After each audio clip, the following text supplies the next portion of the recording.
Hello again, this is Robert Schein, Managing Director and Partner of Blanke Schein Wealth Management.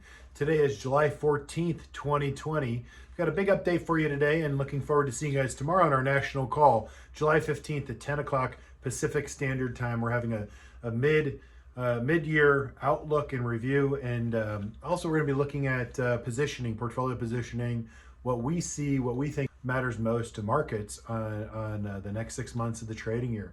So mark your calendars for that. If you can't make it, send a message to Nyan and she'll get you our post Zoom conference call link for you to watch it at your leisure when you do have time. But those who can, please register now and we appreciate it. And let's get to today's updates. Well, usually on Tuesdays, I do a real estate update because there's a lot of real estate information that comes our way. Today, specifically in the real estate market, Robert Shiller, who is a famed economist, he has the Case-Shiller Index in the world of real estate, so he knows real estate very, very well. He, in an interview with CNBC today, and it's posted on their website, he indicated that there could be sort of a tale of two markets, and in our industry we call that a bifurcation. What I mean by that is residential real estate. What we've seen most recently in the first 6 months of this year, obviously a lot of unrest in urban cities across the United States. And now we're going to see a rush to the suburbs. So we're seeing home prices fall. This is what Professor Shiller was indicating, is that you could see a bifurcation of sorts. So home prices falling in the urban, big cities, think big cities, and a rush to suburbans all across the United States. One, the acceleration of a trend, work from home. Now it's a norm and it's accepted in corporate America. So you can run your business just about anywhere you want for the most part in corporate America, especially for the foreseeable future. And a lot of these Fortune 500 companies are actually encouraging their employees to stay at home, at least for 2020 through the rest of this year. That being said, you're at home. We had stay-at-home orders. And so while you're at home, you're looking at your existing place, your dwelling. You're like, you know what? There's two ways I can go. I can put some money into redoing some things I've been meaning to do for a little while, or since interest rates have dropped to all-time lows, let's look at sort of relocating. The relocating strategy out of big cities and into suburbans is going to be a trend that will continue. So we call that a bifurcation of markets. So we could see in urban big cities rents coming down. We could see also home prices and values of apartments and things of the nature come down. And then you could see bidding wars, as we've seen in suburbans or areas that are sort of outside bigger metropolitan cities, increase in value. And we have seen an acceleration, short inventory on the real estate side, multiple bidding wars on places that are, let's call it Palm Desert, California and Indian Wells. There's a lot of, I know in my particular neighborhood, we've got short inventory and a lot of buyers that are coming in from the greater areas, San Francisco and LA and the Palm Springs area at large. And we're seeing a lot of this action and activity, just to give you an example of that. So that's the real estate update for today, but we'll see if this trend continues. I actually believe it will. All right, second topic today, tying in with the real estate trend, and something that we're going to have to continue to look at, monitor, pay attention to as it relates to real estate, both residential but commercial.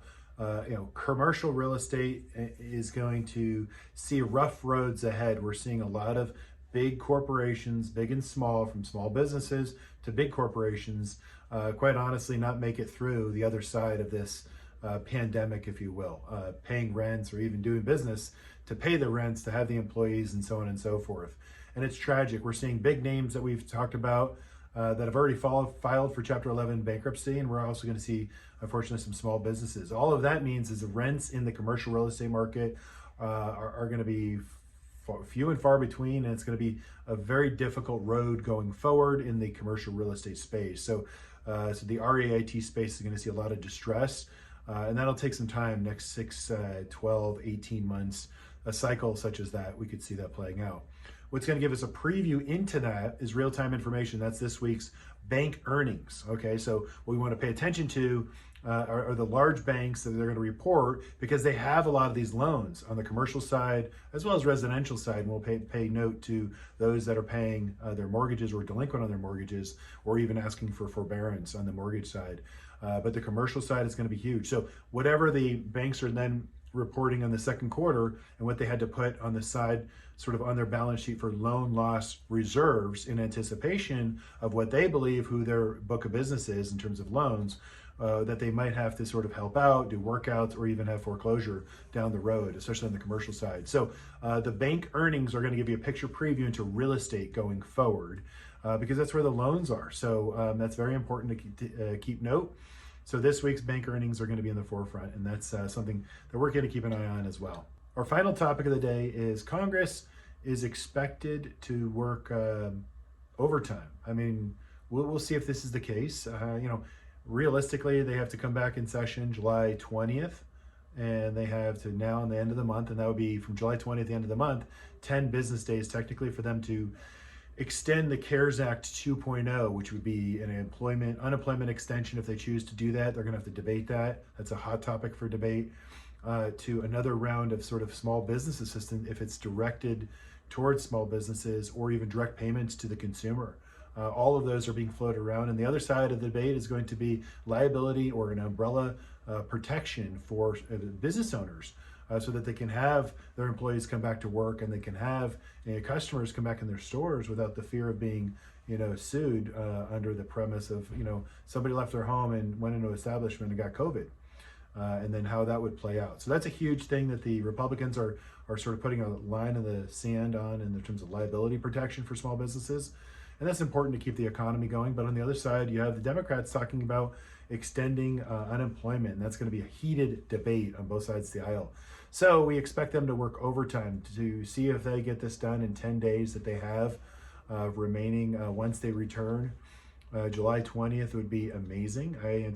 We anticipate, markets anticipate a deal getting done, but it might not just get done in July. So we'll see how this plays out. And finally, tune in tomorrow. We're going to answer a lot more questions, even more on our mid-year 2020 outlook. So thanks for watching today, and looking forward to seeing you tomorrow. Take care.